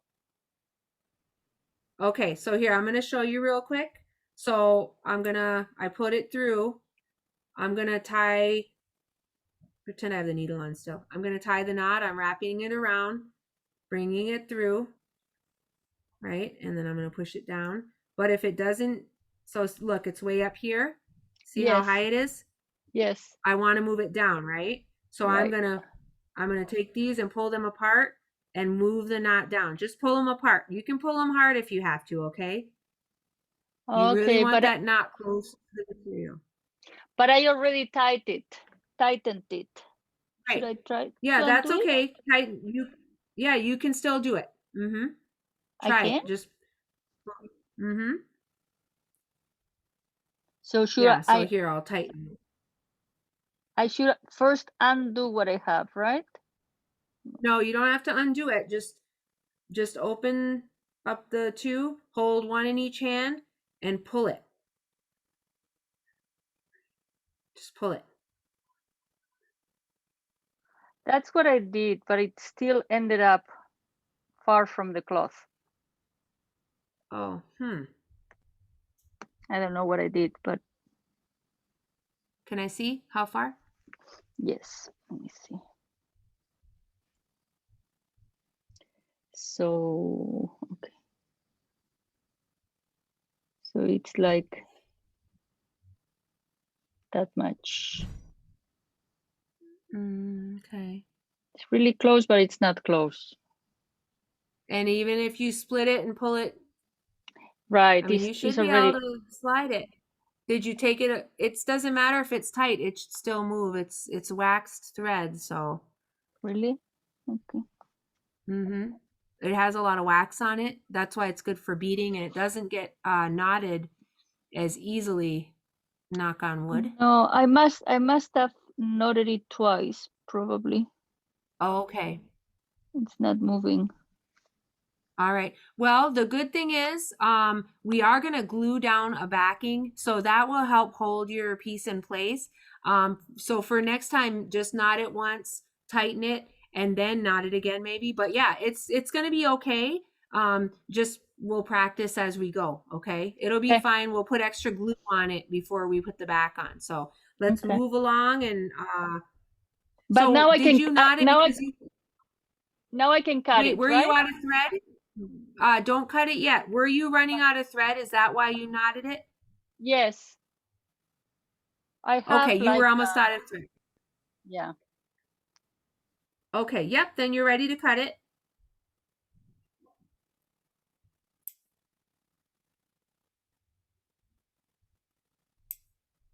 Okay.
So how are you doing, Erin? Pretty good. I just made a new thread because mine was like really short, but that's Oh, good. Ooh, love the pattern. Is that white? yeah. I was Nice. choosing, maybe a more vibrant than Yes, it will really stand out, especially if you're wearing dark colors with it. So yeah, great choice. I love that. thank you.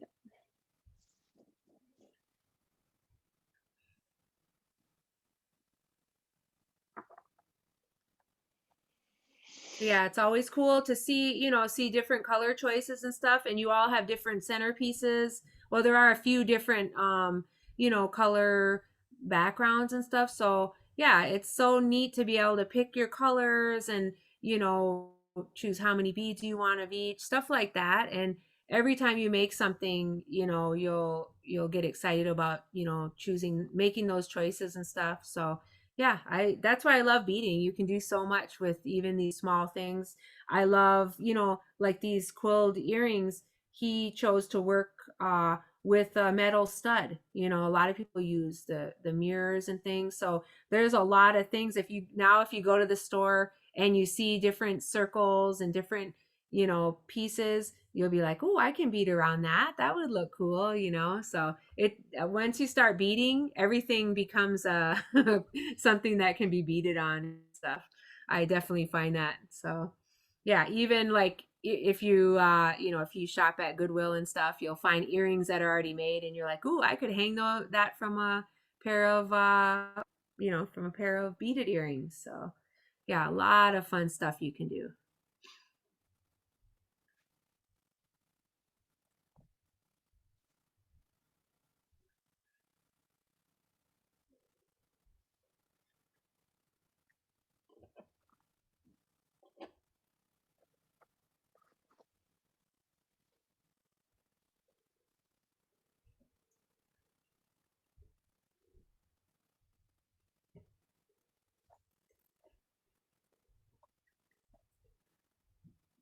So one thing we talk about a lot when, when we're doing native artwork, and, I do call this artwork. I know some people, consider it crafting and things, but it truly is an art form. And there's a lot of history and a lot of background that, like we talked about, to these pieces that we make. And something like this, if you ever look on, on native selling sites and stuff, just to get an idea what something like this would cost, you'd probably pay between $20 and $40 for a little necklace like this. So just to kind of give you an idea of what things like this go for. And as you go along, you'll get quicker at it, of course. So it won't take you 4 hours to make. It may only take you 2. So, those types of things. Because once you do start beading, you'll see buying supplies is a lot of fun, and it can become an activity in itself. But yeah, I always love, when people take these classes and they, start learning about the art, and they find their own path and what they love doing, and then, become their own boss as far as having a side business, especially if you're in college. Obviously your main focus is getting your degree and doing your schoolwork and focusing on your classes, but it can be really therapeutic to do this artwork. And of course, it can also be something that you do like I did when I was in school, just to have that extra spending money. So doubly good. Art and finances.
This is Felica. I just want to cut in and just to let you all know that we are, it's 8 o'clock, and I know if some of you have to leave the call, you're welcome to do so. We'll maybe stay on for another 10 minutes if that's okay, Michelle. And then what we'll do is we'll just get ready to close out about 8:15. And at that point, we'll just kind of do a quick look at everybody's beadwork. And then, as I mentioned, if you need any type of assistance, which I don't think you guys are doing all amazing jobs, but if you need to, let me know. Just we can have some time at the center where you can come and visit us, and I can do my best to help you as best as possible. But like I said, I think you all are doing an amazing job. Our next session is going to take place 2 weeks from now on April 15th. And we'll be coming back here to finish up the second half of the beadwork. I'm sorry, the medallion, and doing some more beadwork. So I do appreciate everybody coming and spending some time with us and learning about this, learning more about the Ojibwe people beading, and just getting a better idea of Native people in general. And I really do appreciate Michelle sharing a lot of the stories, and just teaching all of us, because I'm learning more about beading, and especially like the whole porcupine quill, and how that's become an art form as well, in terms of looking at some of the artwork you have there on your desk there, Michelle. So I'm going to go ahead, and I'll still be here, and then I know Deb's going to be here as well. But if anybody has any questions, I think that should be it. But we'll be here to and we'll get ready to close out at 8:15.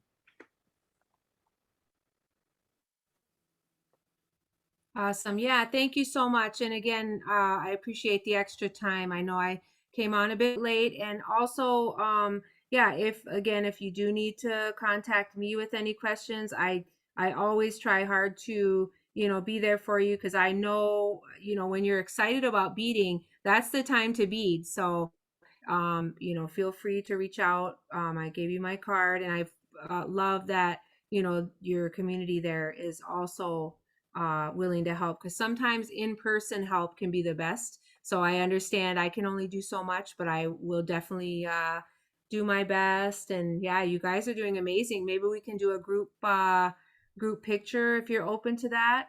Oh, Oh, lovely. wow, look at that. Good job. Oh, goodness. Are you proud of yourself? You did so good. Oh my gosh. Wow. You guys used some beautiful colors too. Wow, great job, guys. That's exciting. That's so exciting. Oh my goodness.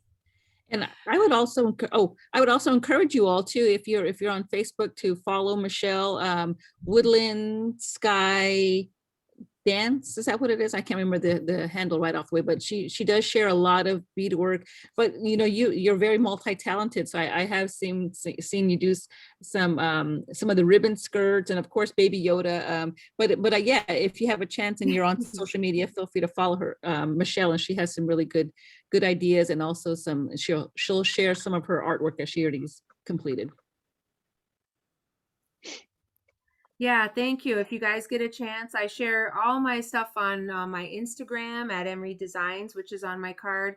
My dance company is Woodland Sky Native American Dance Company, and we travel all over, teaching, educating about dance through storytelling. And yeah, we really focus on making it a beautiful theatrical way of looking at the culture.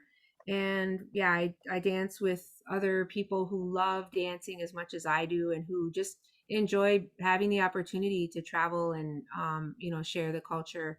And then my art page is Emery Design Purse Company, and that I post all my classes and things that I'm working on with people. So yeah, if we get a chance to get a group picture, I would really love to share your work with everybody if you're willing. And yeah, it's really cool hanging out with you guys. I'm gonna move these guys. So maybe we'll just encourage people, if you would like your picture taken, just you can come on the video, and if you don't want your picture taken, we can just have you still keep your TV off, your screen off. Okay, so I see Nakima's coming, so I guess I have to come online. Nakima, you're making me come online here. Well, one of my daughters left, but she stuck around for a while, and she beaded, and she was like, so I think I have the hang of it, so I'm gonna go finish upstairs. But Ella stuck around with me. Oh, good. I got one going, and Ella's most of the way around with her rhinestones. No. Very good. All right, yeah. So if you guys want to hold your pieces up to the to the screen too, I would love to take a picture of the screen. And of course, if you ever want to share just photos of it in general, I would love that. Okay, so here I'm going to take a photo here. Awesome. Oh, I heard my. All right, I got some good pictures. Oh, wait, Deb, I got to get you too. Okay, there we go. Very cool. Thank you so much, guys. My first online beading class. So you guys are doing great. I'm lucky to have, be working with some people who are very capable on this end, because I know, again, it can be frustrating, but you guys did amazing. Obviously, learning to work online is something new for everybody, but we're getting better as we go, for sure. So okay, great. And if I did you have get questions about about the. Go ahead. Oh, you did? Oh, go ahead. Sorry. Oh, I was just going to say that I also got a picture, so I'll post this on our social media sites as well. But yes, we look forward to you to coming back and joining us in 2 weeks. And any questions, again, I think Michelle made herself available, and we're also available as well. Thank you so much. Yeah, thank you. I really appreciate it, guys. Doing great. Oh, and one final note, I don't know if we're leaving now, but when you get to putting your rhinestones on, this is always a tricky one. Do you crowd the rhinestones together, or do you have an empty space? So I crowd the rhinestones together, which is opposite of the beads. With the beads, you don't want to crowd them, but with the rhinestones, because it's sewn together with thread, I do leave that extra one and just kind of sew it down real tight. So it ends up looking pretty good on the circle, as opposed to beads, where when you crowd the beads, it just buckles and starts looking messy. But rhinestones are just different that way. You can kind of push them together and make it work. So yeah, I will recommend, if you can, try to crowd them in there. So yeah, some just that last one, it's tricky. You'll see when you get to that point. So yeah, if we can all get to this point next week. If not, I understand. I know you're all in classes and have a lot going on, but if you do get to the rhinestone sewing down, then next week we can all start together. So yeah, do what you can. Okay. How do you close Right. the last part of it? The Awesome. rhinestone? Sorry. How do Okay, you, you're ready to sew those on? Here, let me switch my view. I'm not ready to sew it on yet, but I think whenever I can, I don't know how you would like close the last part of it, of the rhinestones. Okay, here, I'm going to show you, because that's where I'm at right now. Okay. I just want Sorry. for future. The delay on this is crazy. Okay, so this is my last one right here. Can you see that? I kind of pulled it up a little bit. Let's see. Move this light to go.